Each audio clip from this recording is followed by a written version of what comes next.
You are now watching The Beach. Good morning, everyone. My name is Dr. Professor Patrick Starr, serving as the chairman of Nintendo Switch Online.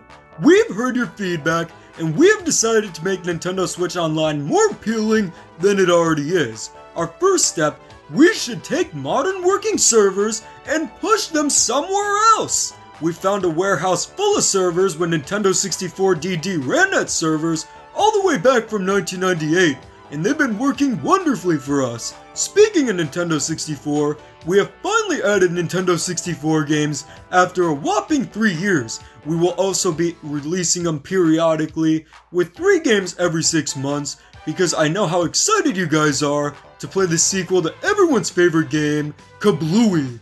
We are also including an expansion pass for Animal Crossing New Horizons, and it doesn't matter if you own the game or not, because you're still getting it anyway. Finally, when I think of my favorite Nintendo console, I think of I was gonna say Intellivision, but then I remembered the Sega Genesis. Sonic the Hedgehog is my favorite Nintendo character. But yeah, I hope you guys are looking forward to it. We put a whopping 10 seconds into research, so yeah. And one more thing. Wait just a second, Patrick. Oh, what is it, Mr. Wario? How much are we charging for the service? You got change for a quarter? No, I mean we're gonna make it even more expensive. Like $1 more? No. How about we charge $50 for the standard plan and even more for the family plan? Sounds rotten, but that's what Furukawa wants, doesn't he? I guess you're right, Mr. Wario. Sounds like a great idea. Yes, I'm full of great ideas. Now scram! Have a rotten day. Okay, Mr. Wario. Now I can enjoy my peanut onion sundae. In all seriousness, Nintendo Switch Online is nothing but a joke.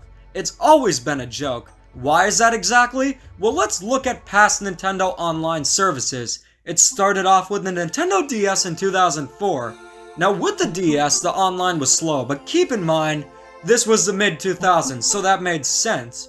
But the online, if you were playing a game like Mario Kart DS, it worked fine. And one of the Metroid games on the DS, I think it was Metroid Prime Hunters, that even had native voice chat.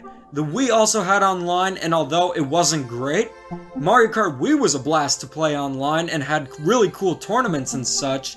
And although it had friend codes, it was free. Same applies for the 3DS, and when we get into the Wii U, they ditched the friend codes and included Miiverse, and I don't care what anyone says about Miiverse. I loved Miiverse. I remember playing Super Mario 3D World a few times, and I saw some of the funniest Miiverse posts ever. Some of my favorite ones included, I really like this game, but my parents hate me, and Alright, I can't contain myself if I talk about the 3D World Miiverse posts, but regardless, these services were free, and another thing about them is that the Wii, 3DS, and Wii U also had the Virtual Console. There was a ton of legacy content options on those systems. You had most of the popular games. Sure, there were some systems missing like the GameCube on the Wii U, but the Wii was backwards compatible with it, and you gotta keep in mind, the Wii didn't have much internal storage, and I'm not sure if you could save the GameCube games to an SD card. Maybe you could, I'm not entirely sure. But Nintendo Switch Online, the Switch is a brand new system. It is inexcusable how the online is. So let's talk about some of the problems of Nintendo Switch Online from least bad to the worst. So, the legacy content that they currently offer are NES and SNES games. The problem isn't so much that they're NES and SNES games. The problem is the games that they choose. Because you know, when I want to play some SNES, I want to play Jelly Boy, damn it! So yeah, when it comes to choosing games, they are horrible when it comes to it. In fact, I can think of some SNES games that they could include that would be amazing to have. Any of the Satellaview games would be great. Those really haven't been preserved all that well. They could include games like Wrecking Crew 98. That never saw a release in the West, and I believe that's fully in English. A game I know that's fully in English that never released in the West is Mario and Wario. And although you use the mouse on the actual SNES or Super Famicom if you want to be technical, they could have easily implemented a cursor, or it doesn't even really need the mouse. They could have just had controller options. I mean, they did something similar for Duck Hunt on the Wii U Virtual Console where you used the Wii Remote, so yeah. But It's pretty ridiculous what they're doing. And after 3 years, now they're offering Nintendo 64 games. And with Nintendo 64 games, I know this might be a little bit controversial, but a lot of them haven't aged well. The ones that have aged well are the Rareware games, and we are getting Banjo-Kazooie, but how many of them are we gonna get? Because knowing Nintendo Switch Online, they really like to add the weird, bizarre, obscure games. They're probably gonna add the sequel to Kablooey before we get something along the lines of Banjo-Tooie or Conker's Bad Fur Day. And yeah, I know it's M-rated, but it's a classic. But yeah, including the Nintendo 64 games is mostly a good thing though. What's not a good thing is that they're including an Animal Crossing New Horizons expansion pass. Here's the problem with it.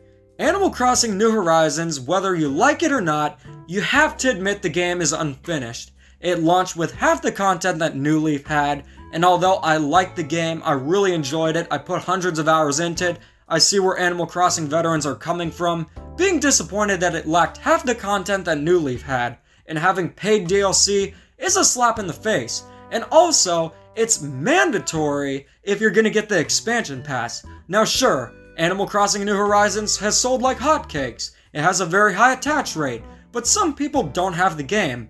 Think of it this way, you're going to a supermarket, all you need is a gallon of milk, and you have to get a loaf of bread with that instead of just getting the milk. Sounds ridiculous, right? And with the Genesis games, I love the Sega Genesis, but it's pretty jarring that they're including Sega Genesis games because Sega has released quite a few of them on the Switch. There's Sega Genesis Classics, which includes 50 games, so that is very confusing to say the least, and although they could include really cool Sega Genesis games, you know, I'm pretty sure it's going to be most of the stuff we've seen before, like Sonic 2, Echo, Ristar, stuff like that. Or knowing Nintendo, they're probably going to add Barney's Hide and Seek. But the biggest problem is that Nintendo Switch Online doesn't freaking work. If you're playing a game like Mario Kart 8 or Splatoon 2, it works good there. But most of the games like Super Smash Bros. Ultimate, you're better off just watching a slideshow of it. You'd get the same experience. And they haven't announced anything about upgrading the servers. Maybe they did with 3D World because it worked a little better, but not much. So in essence, I think this expansion pass is a load of doo-doo. And the fact that you're pretty much forced to be buying this Animal Crossing DLC thing in the Genesis games is ridiculous because I know a lot of people probably just want the Nintendo 64 games. Those who wanted the Genesis games, there's plenty of options to get them. And with the Animal Crossing DLC thing, they could have easily made that a separate purchase, or better yet, just included it as part of the game because, like I said, the game released unfinished. But what would I do in this situation? Because I'm a bit contemplated on whether or not I should get the service or not.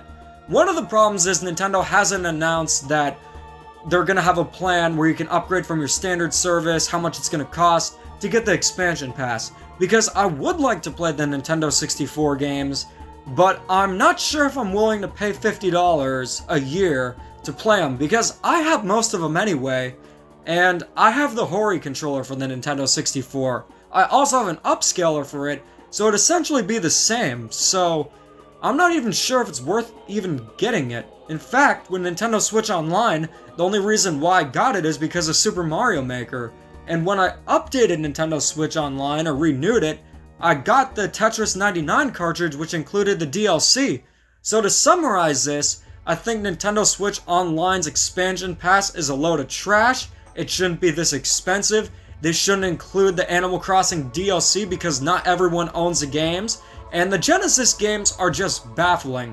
What they should have done is had separate plans where you could have the option to have the Nintendo 64 games maybe for $10 extra a year, maybe have everything included for $50, but there's no way in hell that that family pass should have cost $80. I don't need the family pass. I'm the only one in my family who has a Switch, although that very well could change because I just got the Switch OLED and I have no idea what to do with my regular Switch. But TND does have the family pass and he is livid. But anyways guys, thanks for watching, and what do you guys think? Actually, I probably don't even need to ask you guys what you think. You're probably pissed off just like I am. Anyways, thanks for watching, and please, keep calm and dada on. Wait, before you guys keep calm and dada on, there's a very special and huge announcement coming tomorrow. You've been waiting a long time, and it's finally time for the Great Yellow One to show his full yellow glory. Stay tuned.